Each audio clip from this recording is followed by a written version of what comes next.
Hey, it's Tara from Jagger and Tara Mornings with Zach and Ryan from One Republic. Now, I hear that this is the last night of your tour. Is this true? It is, sort of officially, but not officially. This tour started about like 2.5 months ago, and it's kind of like a U.S.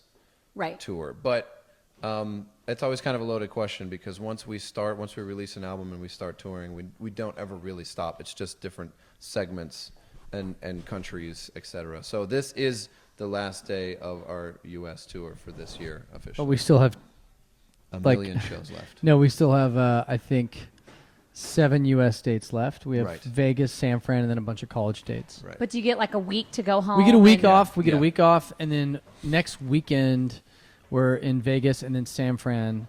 Then we fly home, I think that night actually, and we're home in a whole nother week. And then we start a U.S. college run. Okay. And then it's like university of, I don't know, it's like 5 or 6 universities. I think we may go to England, London in that time for TV. Then we're home again. I mean, it's the year of, we put out an album in, is it March? February, March? So it's basically been just, I think March. So it's been on basically the whole year. And then we go to Asia. I think we fly into Jakarta, and then we do basically 7 or 8 dates in all of Asia. And then start in Western Australia, scoop around to Sydney, New Zealand, home, and then we're done for like 2.5 months. So let's talk about home before you go to all those places. Yeah. What do you do when you get home after all this? Is it sleep for a couple days, just hang? What are you gonna do when you get home? There's a lot of sleeping that does happen at first because number one, the bed isn't moving. You know, it's not like a tour bus bed, so you sleep so much better when it doesn't shift and move constantly. And for me personally, and like Ryan too, Ryan has a son, I have 2 kids, so it's the absolute opposite when I go home.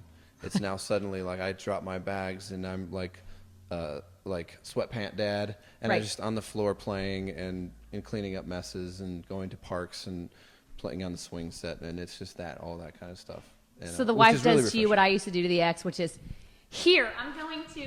Yeah, I love you, but yeah, she's very understanding, but at the same time, she's like, you've been having plenty of fun on the road, so yeah, you should get up at 7:30 with the rest of us. Isn't that funny that we view the work as you've been having fun while we've been at home having kid fun, which is good. Right. But yeah, her work is really like that. That's heavy work. You know what I mean? We have weeks where I'm like, wow, okay, I've definitely earned my stars today or this week, but no, what she does at home with the kids is very respectable. That's such a good thing to say. All the moms are like, aw, ding. So like, I was thinking in the past year, everybody goes through stuff, but how much, when you are writing songs, Ryan, and then you put them out and you guys can go and perform and all that stuff, and then you get the feedback of how your songs help people, or like you have songs that help me in my mad times when I'm too tired to apologize in my car, or all the songs that are hopeful that make me think I'll find love again. Does that inspire you to write more songs, or how does that make you feel to know that your words touch people on that kind of a level? I mean, I think that's kind of why we do it. I think that's the gist of it, is that to me, the definition, the benefit of, I guess you could call it a hit song or a hit record, is that it connects with more people than other records. So, in a weird way of looking at it, people can look at charts and look at stats and all that stuff, but a hit record means that means that the majority of the world essentially connected with that record on either an emotional level or personal level or something. So that really is the benefit of having records that connect and single songs that connect with people on albums. So that's why we do it. I mean, and then it's just kind of the whole relationship between a band or an artist and the fans is give and take. So we put a year and a half into making an album to the point of madness, just like working around the clock. And then in the hope that when you put it out, this is our story, hopefully you connect with it. And if we put it to a good enough melody, and if you actually feel something emotionally from it, then we win. And you win because you found something that actually conveys the emotion you're feeling, and we win because we connected with you. And so it's like a win-win situation. So that's really what we do. It's like, that's it. It's all about people actually, whether you're in, this sounds really weird to say, but whether you're in spin class and Right. like we have the kind of record that has the right tempo where it makes you just push through that last mile, or your dad just died, your brother just died, or, I've been in a number of weddings where our songs get played, or graduations, whatever the case may be. We try to write music that I think kind of can be a soundtrack to life, so to you speak. do. Yeah.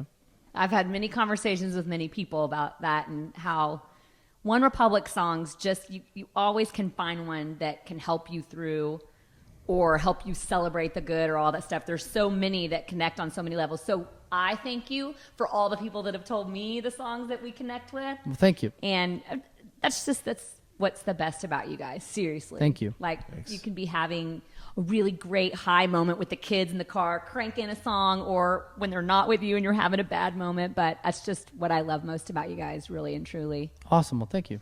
Now, you've worked with a lot of people, Who have you not worked with yet that you would like to? I think the only artists at this point that I haven't worked with that I would like to do something with is Paul McCartney, Florence and the Machine, and U2. Those are the only three acts. I mean, it's kind of a high deck of cards, but those are the three artists where I would pretty much, if they asked me to help them out in any way, shape, or form, or be a fly on the wall or whatever. I'm in. Yeah, I'm in. I'll catch the next flight to wherever you are, and let's make it happen. Awesome. Well, thanks for coming. We are so Thanks for excited having that us. you guys are performing Thank you. at Texas Tango, and keep packing out the beautiful, wonderful music that Thank you. is so part of our lives. Thank you. Thanks, guys. Thanks.